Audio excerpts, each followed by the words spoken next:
చింతల్లి ఎక్కడికి పోతున్నావు? ఏ స్కూల్ మీ school? Learning నేస్తో.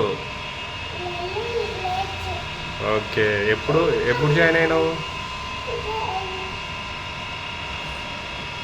ఎప్పుడు జాయిన్ అయినావు మీ స్కూల్లో? నైటా? ఓకే. ఇది సెకండ్ డేనా నువ్వు వెళ్ళేది స్కూల్కి? నిన్న స్కూల్ ఉందా?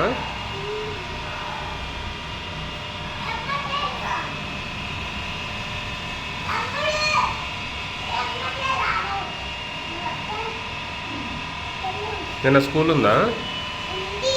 నిన్న లేదుగా. నిన్న వర్షం వస్తుంది కాబట్టి లేదు కదా. నిన్న వర్షం వస్తుంది కాబట్టి లేదు. ఇవాళనే కదా స్కూలు? ఇవాళ నీ సెకండ్ డేనా? వావ్, నీ డ్రెస్ మంచిగా ఉందిగా చింతల్లి. మంచిగా ఉందిగా నీ డ్రెస్సు.